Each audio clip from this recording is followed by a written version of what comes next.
a Nigerian company called Patricia was alleged to have been hacked. Hello and welcome. Patricia suffers massive losses in crypto assets after security breach. Right here in Nigeria, a leading cryptocurrency platform did get hacked for about $2 million. Now, this particular cyber attack was caused by a group of people and a Nigerian politician.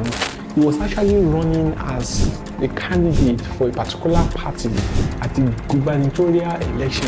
Cybercrime Center has arrested one Mr. Wilfred Bones in connection with Patricia security breach and complex financial fraud.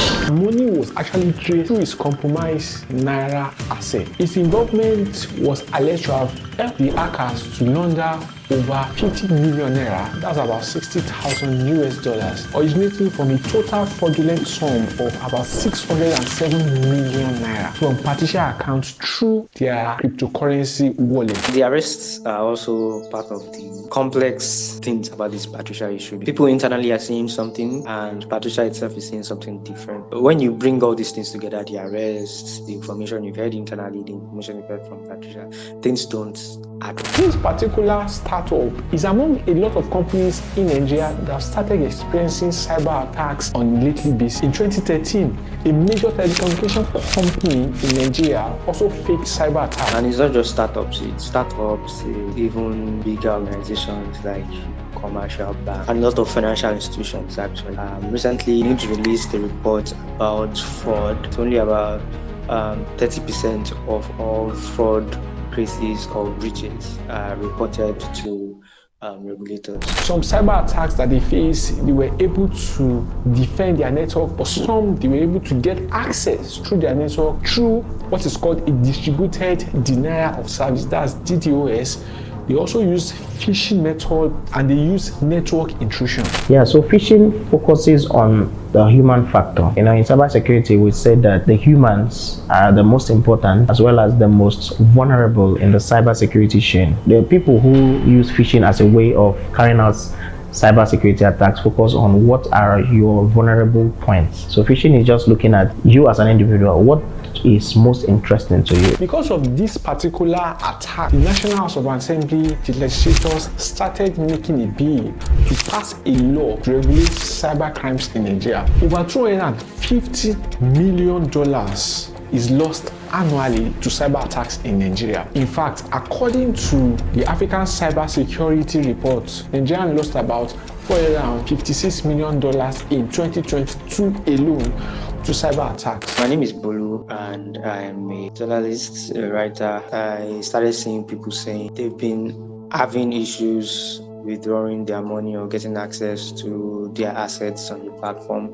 before then, and that sounded interesting. That's why I started looking into what really happened to uncover the truth and also know if what Patricia says is exactly what happened. I found a couple of things actually. I think the most notable ones are that some of what Patricia told the press and what's happened internally were not really aligning. I think I also found that there have been cases of breaches company way before the one they announced in the news. And it's not just startups, it's even bigger organizations like commercial banks and a lot of financial institutions actually. So I was able to speak to someone on Patricia's cybersecurity team, and they revealed that they were not aware of any cyber attack. When cyber security professionals within your company learn of cyber attacks on the news like everyone else, that's a huge red flag. And that was basically what they said. They did not know about the cyber attack until they saw it in the news like everyone else. Now, Patricia did not actually disclose how much of its assets were compromised, how much money were actually lost as a result of the cyber breach. But they were estimated, according to research, to have lost about $2 million to that particular cyber attack. News released a report about fraud. They went on to reveal that only about 30% of all fraud cases or breaches are reported to regulators, which is actually going against laws that have been put in place, because according to the law, you need, when things like this happen, there are people you need to tell. In some cases, you also even have public. So I don't think a lot of startups, even bigger organizations, are following this. And because of this, a lot of cyber attacks in Nigeria go unreported and unrecorded as well. The true scale of cyber attacks in Nigerian fintech sector is likely to be underreported in official reports. That's even if it is reported at all. People might not necessarily agree with what the EFCC does, and I mean, it's rich because there are facts there to support that. But if you check the EFCC's arrest sheet, for instance, I mean, I went through that like earlier in the year or mid this year. I said that they've actually been prosecuting a lot of people for cybercrime because they are also very invested in that, and I mean they also try to step up their game there. So there's been a lot of prosecutions, and I know there are a couple of fintechs that are currently in court. And not just fintechs, there are also a lot of traditional banks also. I mean, most recently First Bank is currently in court because of somebody stole about 44 billion. It was an hack because I didn't give you access to my account, and then you got access to my account. Yeah, so I mean, the First Bank is in court. I mean, we've had cases of Flutterwave in court, of Momo also. MTN's Momo was also in court. It's still in court, I believe. And first there was a glitch when they just started. Then also of recent, about I think 2-3 people recently hacked into a couple of Momo accounts, and then they made away with certain amount of money. So Nigerian banks are not left out of this. In fact, between 2016 to 2020, Nigerian banks have actually been reported to have lost over 15 billion naira, which is approximately $40 million to electronic fraud. In 2019, it was estimated that cybercrime cost the Nigerian economy about $500 million annually, and this figure is likely to have grown as attacks are becoming more sophisticated, and they are also having foreign hackers joining local hackers. Nigeria is a very, very lucrative space and a very, very attractive market also to attackers. In security aspect of IT world, we are still upcoming, and attackers know this and they take advantage of this. So in fact, let me tell you, the truth of hackers is our word. What I always say, or me personally, I always say another word for hacker should be exploiter. Someone that tries to take advantage of whatever it is. And so we're taking advantage of the fact that, or hackers are taking advantage of the fact that there is really no regulation and a lot of things around cybersecurity in Nigeria right now. So sometimes when the person that wants to break into, let's say somewhere, bankolecompany.com, has seen that this thing is beyond what only him or 2-3 people can do, then it might require the effort of an organized hacking group. So that's where they now, because I mean, I don't want to mention names, but there was one large organization in Nigeria here that it was actually a lady, funny enough. Wow. So the woman was able to understand the business logic of that organization. I don't want to mention that it's a telecommunication that also into all this value-added services business. And the woman was able to understand the business logic of that business, and she knew where there was an existing flaw. If I tell you how much that woman moved, she moved about 10 billion naira. So you can, I'm sure when I tell you the kind of amount, you will know the kind of company that was involved. I mean, the woman moved this kind of money within a very short period of time. Yes, within a very short period of time, and she didn't do it herself. Now, there are several types of attacks commonly used on vulnerable individuals, businesses, and government systems. Some include like phishing, for example, ransomware, social engineering, business email compromise, SIM swap fraud, credit card fraud, and the most common one is the phishing email. Phishing typically involves fraudulent emails, messages, or maybe some websites that are designed to appear legitimate. And then these attackers will now trick the victim into providing some sensitive information such as passwords or some financial details. So sometimes these phishing attacks will impersonate some trusted institutions, maybe like a colleague, maybe like one bank, or maybe like your customer service, or even anything. And once the victim enters their information, just anything to gain trust actually. because of Jupiter. Now, a new group of hackers and has been reported to have been involved in a lot of cyber attacks in Nigeria is the Phobos ransomware group. Now, this group specifically targets critical clouding service providers in Nigeria. Good evening, and thank you for joining us on this Thursday night. We begin tonight with a significant cyber attack taking place across the nation. Federal agencies, state governments, and major universities have been hit with a campaign of data theft and ransomware. A cyber attack has cost the West Claremont local school district nearly $2 million. Many healthcare providers still cannot process payments after a cyber attack took out an electronic billing service just last month. The attacks mainly target sectors that handle sensitive information such as government agencies, financial institutions, telecommunication, health sector, and the education. Ethical hackers have claimed that they also recruit employees of fintech companies, commercial banks, or telecommunication companies in Nigeria that they could exchange monetary reward for. My name is Goodness Okmani. I'm a Chief Security Architect at Ethno Cyber Limited. Ethno Cyber Limited is a cybersecurity services organization that provides cybersecurity services for organizations. We have presence in Nigeria, Kenya, and the United Kingdom. Recently, based on recent studies, the number of attacks that actually come from the outside to break in organizations' defenses have actually reduced. Most of the attacks that you're seeing are actually as a result of, again, the human element. So there is a internal fraud, internal collusion, because you see, some of these successful cyber attacks do not happen only with the bad guys from the outside. It's unfortunate we live in the economy that we live, where most of everything that we do today is powered by selfish interest, and there is a lot of poverty in the land, and attackers ride on top of that to be able to present something interesting.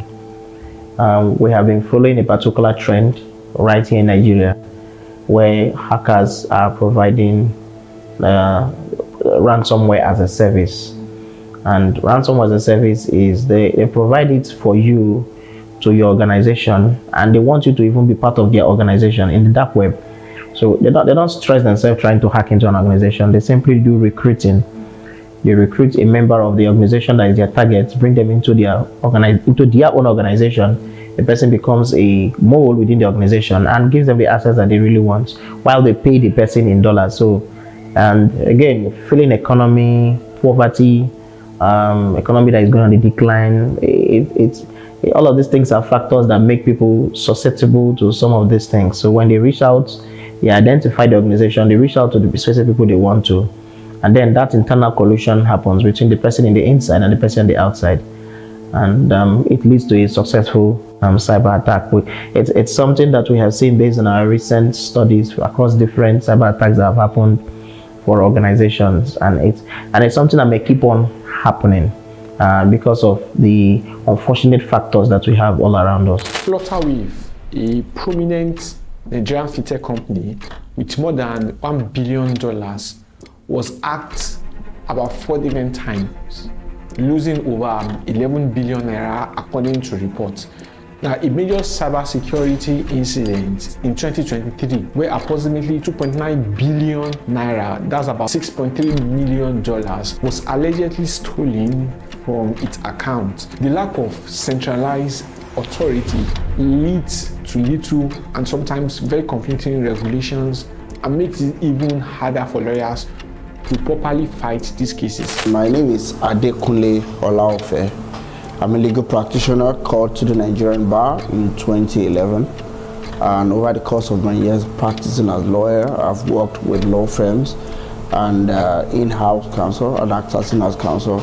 Presently, I work as senior manager legal for Flutterwave, and in my role as working in the tech industry, I've acted as legal counsel to startups and also in the payment service industry. It is quite unfortunate that these fraudsters have made these tech companies, targets because they find out that, due to lapses or due to issues governing all these companies, there are loopholes which they can explore and then attack these companies. And the reason why they attack this company, apart from financial gains, It's also due to sensitive data that they want to crop out of these companies. So one of the things when we advise startups and fintech companies is the fact that you must, as a matter of necessity, comply with provisions guiding and setting up your company, not only with corporate governance, not only with the physical structure, but especially with cyber security. And one of the things that legal practitioners are now coming out to say is, you know what, these financial institutions, we can hold them accountable, but you need to come forward to say, oh, I identify with this class. I also, feel aggrieved about this act of this company, this institution.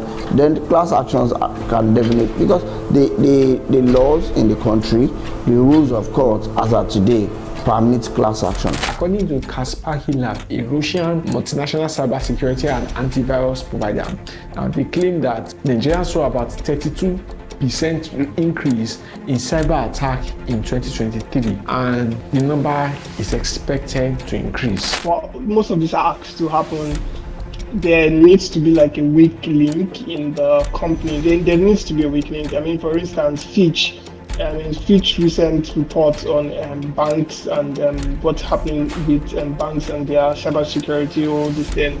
I mean, they recorded how like banks are having to sack a couple of staff because there were weak links for the banks in terms of cybersecurity, because these guys were colluding with other people, outside influences to calculate with money from people's accounts.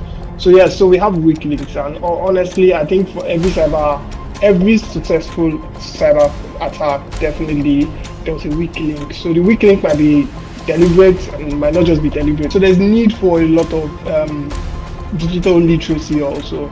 So people are going online, but a lot of people are not even aware of the danger of going online. They don't even know what is going to happen. I mean, now all your processes are online, and before they can hack your accounts, largely they need your help.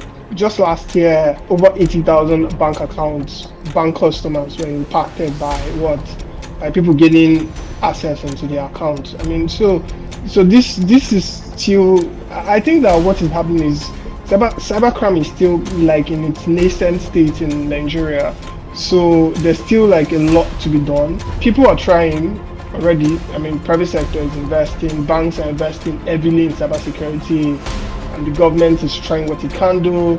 But there's still need for a lot of digital literacy, because I mean, people need to be informed, people need to be involved, people need to know the dangers, people need to know what to be aware of, people need to know that data is now king, and they need to protect their data when they are online. Everybody has a part to play when it comes to cybersecurity and protecting themselves and protecting the space from cybersecurity, especially now that AI is now involved.